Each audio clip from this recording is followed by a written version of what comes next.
Okay, so let's start. This video is related to ये जो अभी आपकी नंबर ऑफ सीट्स निकली हैं पंजाब पब्लिक सर्विस कमीशन की for mechanical engineers in teaching, that is lectureship की जो सीट्स निकली हैं पंजाब गवर्नमेंट की.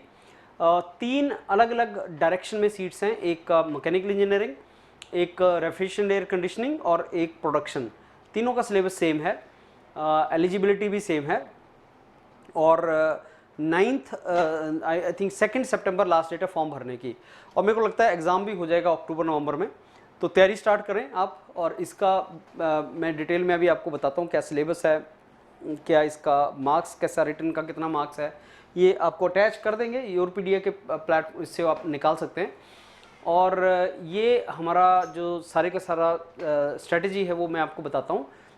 इससे पहले मैं आपको ये बताऊँ कि अगर आप इसका ऑफलाइन क्लासेस अटेंड करना चाहते हैं तो चंडीगढ़ के अंदर जो सेंटर है यूरोपीडिया का, वहाँ पे आप ऑफलाइन क्लासेस अटेंड कर सकते हैं. रेगुलर क्लासेस वहाँ पे मिलेंगी.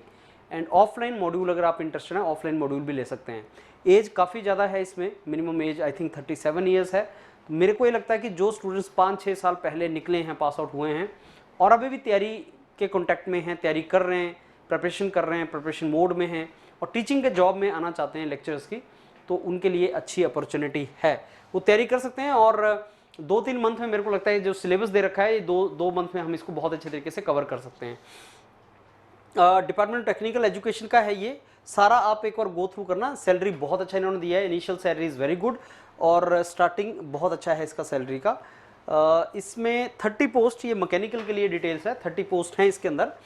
और इसको आप गो थ्रू करेंगे तो उसने डिवीज़न भी दे रखा है 30 पोस्ट का, अलग अलग कैटेगरीज़ के लिए. जनरल में कितना है और बाकी कैटेगरीज़ में कितना है, उसके लिए इन्होंने सारा बेसिकली इसको क्लासीफाई किया हुआ 30 पोस्ट को. इनिशियल पे जो मैंने आपको बताया, इसेंशियल क्वालिफिकेशन में आपके पास बीटेक जिसके पास है वो एलिजिबल है. एमटेक रिक्वायर्ड नहीं है, मतलब अगर एमटेक है तो अच्छा है, पीएचडी वाले बच्चे भी भरेंगे, लेकिन फर्स्ट क्लास बीटेक होना चाहिए पर्टिकुलर ब्रांच में. जैसे केमिकल इंजीनियरिंग के लिए केमिकल इंजीनियरिंग में, इस पर्टिकुलर मैकेनिकल के लिए आपके पास मैकेनिकल में होना चाहिए. दूसरा, आपको पंजाबी मैट्रिक में या इक्वलेंट स्टैंडर्ड में आपके पास पंजाबी होनी चाहिए. Provided further that where a ward of defence personnel, अगर आपके पेरेंट्स डिफेंस में हैं और वो पंजाब से बोनाफाइड हैं तो उनको बेसिकली उसको पास करना है एग्जामिनेशन पंजाबी लैंग्वेज का by language being of department of education Punjab within period of 2 years. तो अगर आपके पेरेंट्स डिफेंस में हैं, अभी आपके पास पंजाबी का सर्टिफिकेट नहीं है लेकिन पेरेंट्स डिफेंस में जो यहाँ के बोनाफाइड है, तो आप 2 साल के अंदर उसको दे सकते हो. ये एक छोटा सा पॉइंट है इंग्लिश, इसको पंजाबी लैंग्वेज को लेके. एज 37 ईयर्स है जो मैं आपको बता रहा था. तो इसमें सीनियर सिटीजन कई ऐसे होंगे जो 30+ एज के, 30-35 एज के होंगे और अभी दे आर लुकिंग के गवर्नमेंट जॉब को मिल जाए. इससे अच्छा अपॉर्चुनिटी नहीं मिलेगा, आप इसकी तैयारी कर सकते हैं. बहुत अच्छा प्रिपरेशन अपॉर्चुनिटी है आपके पास. और शेड्यूल कास्ट बैकवर्ड क्लास जो है उसमें 42 ईयर्स की एज है. शेड्यूल कास्ट बैकवर्ड कास्ट वाले लोग और भी ज़्यादा एज तक इसको ले सकते हैं, इसका एग्ज़ाम दे सकते हैं. पर्सन विद डिसेबिलिटी 47 ईयर्स की एज तक वो इसको भर सकते हैं. इसका 120 क्वेश्चन का रिटन एग्ज़ाम है और उसमें 120 हर क्वेश्चन 4 मार्क्स का है और 480 मार्क्स का रिटन है और इंटरव्यू 60 मार्क्स का है. Double number of students mechanical के लिए 60 स्टूडेंट्स को इंटरव्यू में बुलाया जाएगा जिसमें 60 मार्क्स का इंटरव्यू है. तो written is very very important. Written का बहुत वेटेज है और रिटन में पूरा फोकस कर दें आप. 100 क्वेश्चन रहेगा जो टेक्निकल का है और 20 नॉन टेक्निकल वाले पार्ट में से आएगा. तो इसमें जो स्ट्रेटजी है मेरे को लगता है वो टेक्निकल को बहुत अच्छे तरीके से कर लिया जाए तो आपको कॉल आ जाएगा. 40% लेना बहुत ज़रूरी है रिटन में, अदरवाइज आपको कॉल नहीं आएगा. सो मेरे को लगता है कि स्टूडेंट्स पंजाब में से बहुत ज़्यादा स्टूडेंट नहीं है, जो कंपटीशन बहुत ज़्यादा नहीं है और 2 मंथ आप बहुत मेटिकुलस अगर तैयारी करें, और मैं आपको एडवाइस करूँगा आप ऑफलाइन जरूर अटेंड करने की ट्राई करें अगर कर सकते हैं, चंडीगढ़ के आसपास हैं. 2 मंथ टारगेट लेके चलें और 2 मंथ में आपका पेपर निकल जाएगा. इट इज़ नॉट डिफिकल्ट, आसान है. हम इसको ऐसे स्ट्रेटेजाइज करेंगे कि आपके 400 में से मैक्सिमम नंबर हिट हो जाए. और ये जो पार्ट है सिंपल पार्ट है, नॉट डिफिकल्ट. ये भी साथ साथ तैयारी करें सो दैट 480 में से हमारा अच्छा स्कोर बन जाए. 4 नंबर का है और नेगेटिव मार्किंग भी है इसमें. 1 नंबर का नेगेटिव मार्किंग रहेगा. वो सारे का सारा आप एक बार गो थ्रू करें. मोड ऑफ एग्जामिनेशन उन्होंने दे रखा है, एलिजिबिलिटी वगैरह भी सब उन्होंने दे रखा है। 2 सितंबर इसका लास्ट डेट है। 2 टाइम्स लोगों को इंटरव्यू के लिए ये लोग बुला रहे हैं, लेकिन मिनिमम 40% आपको स्कोर करना है जनरल कैटेगरी में, 35% फॉर शेड्यूल कास्ट वगैरह में आपको स्कोर करना है इंटरव्यू लेने के लिए।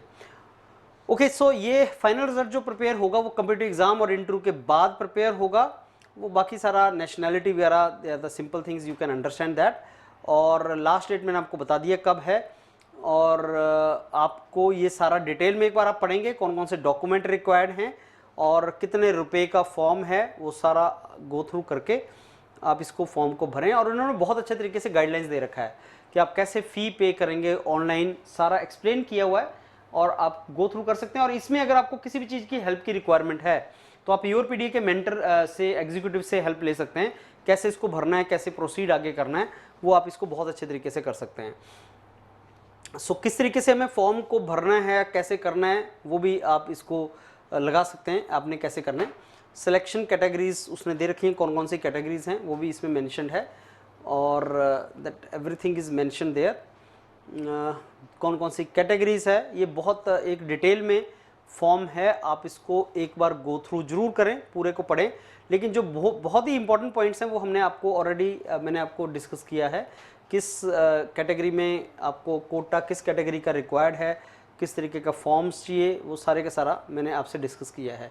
अब इसका सिलेबस मैं आपके साथ एक बार डिस्कस करना चाहता हूँ, जो बेसिकली प्रेडिक्टेड लाइंस के ऊपर सिलेबस है। सेम सिलेबस जैसा आपका कम्पिटिटिव एग्ज़ाम में बाकी जगह पे पूछा जाता है वही है, लेकिन हमें स्टिक करना चाहिए बिल्कुल सिलेबस के साथ। जो इन्होंने सिलेबस दे रखा है हमें उसी सिलेबस को फॉलो करना है, उसी को हमें स्टिक करना है। हाँ जी, ये सिलेबस आपका मेंशन है। सो इंजीनियरिंग मैकेनिक्स है, मैकेनिक्स ऑफ मटेरियल है, इसको इंजीनियरिंग मैकेनिक्स को आई थिंक तुम्हें 4-5 दिन इसको लगने चाहिए।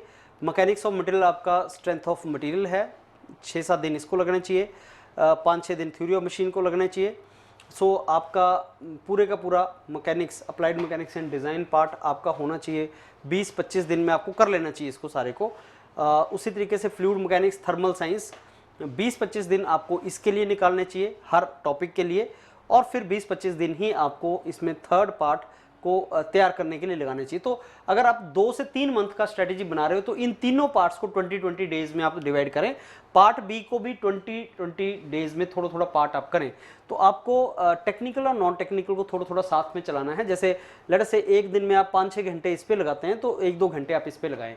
मेरे को लगता है 2 मंथ के अंदर ये बहुत अच्छे तरीके से आपका तैयार हो जाएगा। जैसे मटेरियल मैन्युफैक्चरिंग इंडस्ट्रियल इंजीनियरिंग है, इसमें थोड़ा कम टाइम लगेगा आपको, ज़्यादा जो क्वेश्चंस आते हैं आपके इस पार्ट में से ज़्यादा क्वेश्चंस आपको आएंगे और इस पार्ट में से भी क्वेश्चन आएंगे। तो maximum question fluid mechanics and thermal science में से आएगा, followed by applied mechanics and design, and then material manufacturing and industrial engineering में से क्वेश्चंस बनेंगे। वैसे तो तीनों का इक्वल वेटेज हम मान सकते हैं कि 100 क्वेश्चन जो आएंगे इनका इक्वल वेटेज होना चाहिए तीनों का, लेकिन normally thermal and then design and then production industrial इस तरीके से डिवाइड होता है। और उसके बाद ये आपका general knowledge, logical reasoning, mental ability, इसका भी पार्ट्स जो डिवाइडेड हैं, सो आपको इसको भी प्रिपरेशन कर सकते हैं। तो मेरे को लगता है ये हम इसको 60 डेज़ का एक लेके चल सकते हैं, जिसमें हम पूरा इसको सिलेबस को कवर करें, तैयारी करें और एग्ज़ाम में जाएं। जो प्रिपरेशन करेगा स्टूडेंट, जितनी जल्दी अच्छा तरीके से करेगा उसको उतना ही ज़्यादा अपॉर्चुनिटी है। कंपटीशन कम होने वाला है पंजाब में, ये मैं आपको बता रहा हूँ अपने एक्सपीरियंस के बेस पे। पंजाब में बहुत सा स्टूडेंट्स है ऐसा जिसने तैयारी छोड़ रखा है, प्रिपरेशन कर नहीं रहा। अगर आपको ये जॉब चाहिए, स्टार्ट प्रिपेयरिंग, अच्छे तरीके से मेहनत करो, मुझे लगता है इसको कन्वर्ट किया जा सकता है। रिटन एग्जाम का बहुत वेटेज है, ओनली 2 टाइम्स लोगों को इंटरव्यू में बुलाएंगे, we will prepare for interview also and will get converted. So let's prepare holistically with Yourpedia, and I am very sure we'll convert this into selection. Thank you.